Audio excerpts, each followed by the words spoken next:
पाकिस्तान की सियासत में हर दिन नई और बड़ी बड़ी सनसनीखेज़ ख़बरें लेके सामने आ रहा है और आज जो ख़बर सामने आई है वो पाकिस्तान तहरीक इंसाफ के चेयरमैन की जो बहन है मोहतरमा अलीमा ख़ान साहिबा, उनके ज़रिए सामने आई है और उन्होंने बताया कि उनकी चेयरमैन तहरीक इंसाफ के साथ मुलाकात हुई और चेयरमैन तहरीक इंसाफ सदर पाकिस्तान डॉक्टर आरिफ अलवी से बड़े नाराज़ से हैं।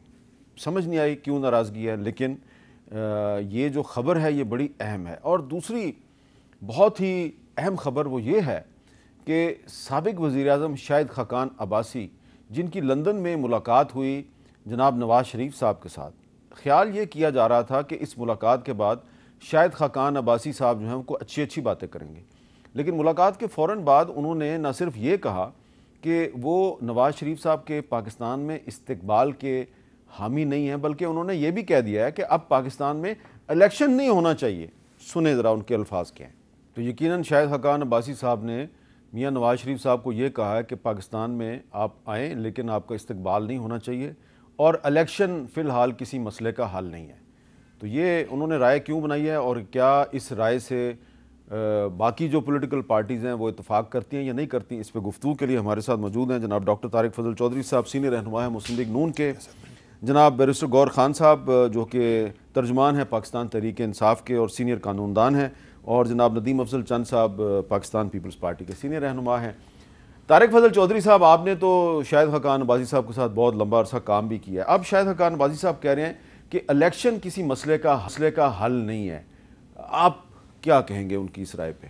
बिस्मिल्लाहिर्रहमानिर्रहीम। मेरे लिए बहुत काबिल एहतराम है, बड़े भाई का हमेशा उन्हें दर्जा दिया है अब भी। लेकिन अगर शाहिद भाई ये जो उन्होंने अभी स्टेटमेंट आपने सुनाई है जहाँ उन्होंने कहा कि मुझे फ़िलहाल इलेक्शन जो है वो रास्ता नज़र नहीं आता, तो बेहतर होता वो आगे का रास्ता भी फिर बता देते, क्योंकि मेरी नज़र में पाकिस्तान को आगे बढ़ने का वाहिद रास्ता जो है वो इंतखाबात है। और आप इलेक्शन का इल्तवा नहीं चाहते? बिल्कुल नहीं चाहते। देखें, हमारे पास कोई और रास्ता नहीं है। आगे आपकी जो सेनेट है 50% हमारे सेंटर्स जो हैं वो मार्च में रिटायर हो रहे हैं, वो भी एक आप ये कहें कि उसे मुअत्तल हो जाएगी। पार्लियामेंट आपकी है नहीं, सूबाई असम्बली आपकी ऑलरेडी ख़त्म है, निगरान हुकूमतें चल रही हैं। निगरान हुकूमत का हमेशा बड़ा एक लिमिटेड मैंडेट होता है और अभी हल्का बंदियाँ भी अनाउंस हो गई हैं, अगर इसमें जो एतराज़ात हैं वो भी ख़त्म हो जाएंगे। तो आपके पास ना तो कोई जवाज़ है, और दूसरी बात यह है कि और कोई ना हमारे कोई आइन में ऐसी प्रोविज़न मौजूद है कि आप इसको एक गैर मुअय्यना मुद्दत के लिए आप इसको इसी सिस्टम को जो मुल्क में आज है इसको आप इल्तवा दें। तो लिहाजा कोई और पॉलिटिकल पार्टीज़ के पास तो कोई और ऐसा रास्ता नहीं है। इंतखाबात में जाना है और एक मजबूत और मुस्तहकम हुकूमत ही मुल्क को आगे लेके जा सकती है। जी गौर खान साहब, ये आपको क्या लगता है कि शाहिद खाकान अब्बासी साहब क्यों इस नतीजे में पहुँचे हैं कि इलेक्शन से कोई मसला हल नहीं होगा? मीर साहब, शाहिद खाकान अब्बासी साहब काफ़ी अरसा से किसी दूसरे पार्टी का भी जिक्र कर रहे हैं और वो काफ़ी अरसा से ये अपने PML के लाइन से हट कर की स्टेटमेंट दे रहे हैं। लेकिन जो भी है, इस बात को हम सब को जहन नशीन करने चाहिए कि वाहिद हल जो है वो इलेक्शन है।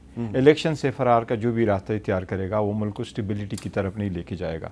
जो भी डिसीजन हमने लेना है, चाहे वो इमिग्रेशन से रिलेटेड हो या अभी जो कल ऑर्डर आया कि जी 1 नवंबर से सारे मुल्क को डिपोर्ट भी करने हैं और इकानमी से रिलेटेड लेने, तो वो स्ट्रॉन्ग डिसीजन लेने के लिए आपके पास स्टेबल गवर्नमेंट होनी चाहिए, उस पर लोग ट्रस्ट भी करें, वो स्टेबल गवर्नमेंट हो, वो इलेक्टेड गवर्नमेंट हो और केयर टेकर ना हो। इसलिए एक मरतबा इलेक्शन हो जाए तो जो हुकूमत आ जाए बाकियों का ये ज़िम्मेदारी बनेगी कि वो उसका हेल्प करे, उसको असिस्टेंस करे और मुल्क को आगे ले जाए। इलेक्शन के बगैर कोई रास्ता आगे नहीं है।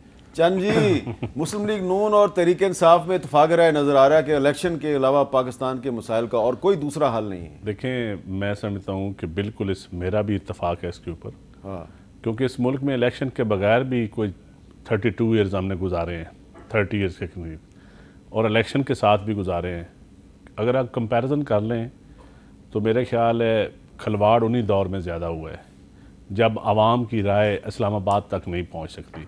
इस आवाम का अशराफिया का सिर्फ हक नहीं है इस्लामाबाद के ऊपर या इस मुल्क के वसाइल के ऊपर।